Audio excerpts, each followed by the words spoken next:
मंडळी, चमचमीत आणि खमंग पदार्थ कुणाला आवडत नाहीत। मग संध्याकाळी चहा सोबत खमंग असे बटाटा रवा वापरून अगदी 10 मिनिटात बनवा पकोडे।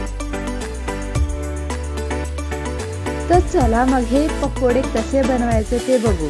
मंडळी, आमचा व्हिडिओ प्रथमच बघताय का? विविध प्रकारचे झटपट स्नॅक्स, साध्या व सोप्या रेसिपी आमच्या चॅनलवर बघू शकता। तर आत्ता चॅनलला सबस्क्राइब करा। चला रेसिपीला सुरुवात करूया। आजची जी रेसिपी आहे सगळ्यात सोपी आणि झटपट सगळ्याला आवडणारी रेसिपी आहे।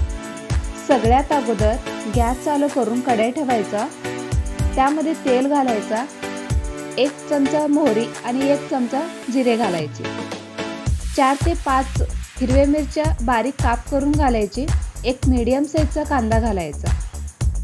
आता हे थोडंसं परतून घ्यायचं।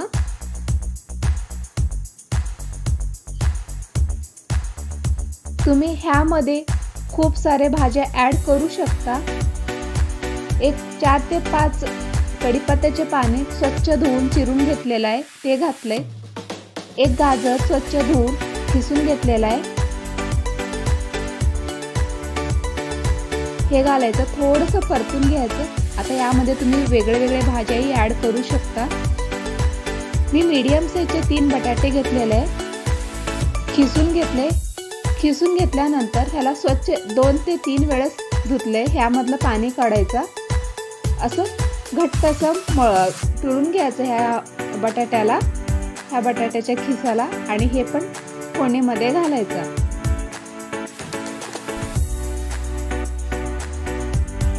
तुम्ही हे रेसिपी लहान मुलांना जर भाजी खात नसेल तर अशा पद्धतीने तुम्ही करून खाऊ घालू शकता मुलांना।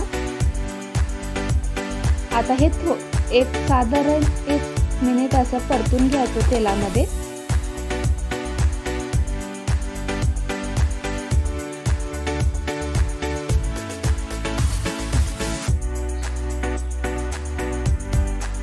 तुम्ही यामध्ये पत्तागोबी, आणखी मटार आणि काही भाज्या ऍड करून घालू शकता। हे लहान मुलांना असं पौष्टिक असं खाऊ घालायला खूपच छान रेसिपी आहे। आता हे परतून घेतल्यानंतर यामध्ये मी 2 वाटी पाणी घातले।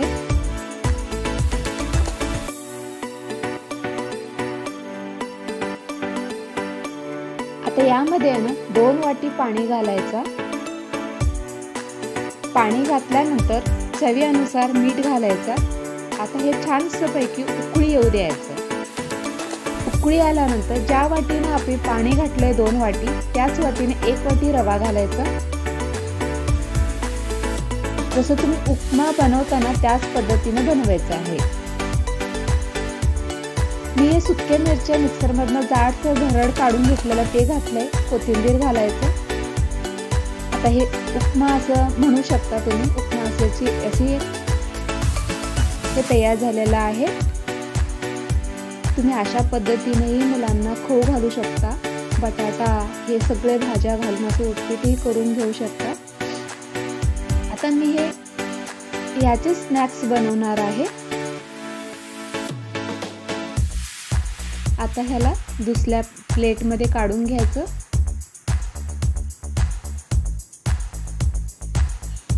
कधी उपमा पण खायला मुलं खूप कंटाळा करतात।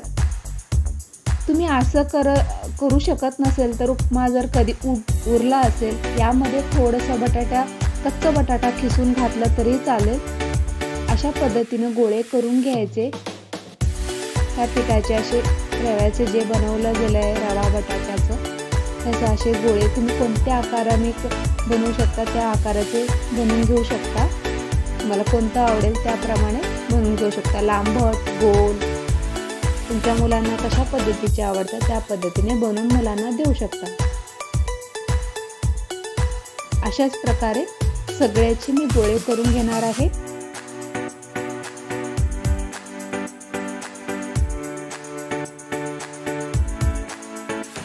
हे बघा, सगळ्याचे गोळे झालेले आहेत। एक वेळेस सगळं करून घ्यायचं।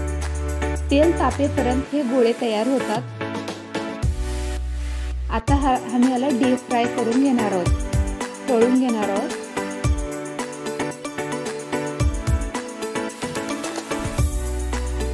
चला मग रेडी झालेले आहेत गोळे असे गोलसे पकोडे असे। आता ह्याला तेल तापल्यानंतर तेलामधून हे तळून घ्यायचं। एकदम कुरकुरीत असा बनतो हा स्नॅक्स, मुलांना तर नक्की आवडेल। तुम्ही करून बघा, हे कशी वाटली रेसिपी मला कमेंट करून नक्की कळवा। लहान मुलांना तर करायला खूप सोपी आहे, झटपट रेसिपी आहे। किंवा कधी उपीट उरलं असेल त्यामध्ये कच्चा बटाटा किंवा गाजर हे सगळं खिसून अशा पद्धतीने तुम्ही करून घेऊ शकता।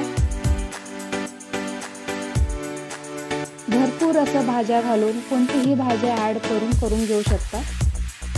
असं कुरकुरीत असं तळून घ्यायचं, ह्याला अशाच प्रमाणे सगळे तळून घ्यायचं। चला मग रेसिपी रेडी झालेली आहे, मग तुम्ही पण चॅनलला सबस्क्राईब करून घ्या। बघा हे किती छान झालेलं आहे, कुरकुरीतपणा मधूनपर्यंत तळलं गेलं आहे आणि लहान मुलांना तर खूप आवडलं जातं आणि माझ्या मुलाला तर खूपच आवडलं आहे। तुम्ही नक्की करून बघा आणि कशी वाटली ही रेसिपी कमेंट करून नक्की कळवा। साधी व सोपी रेसिपी आहे, झटपट आहे, साधारण 5 ते 10 मिनिट लागतो करायला। चला मग पुढच्या रेसिपीमध्ये भेटूया, तोपर्यंत खात राहा, हसत राहा आणि बघत राहा एक चमचा स्वाद। धन्यवाद।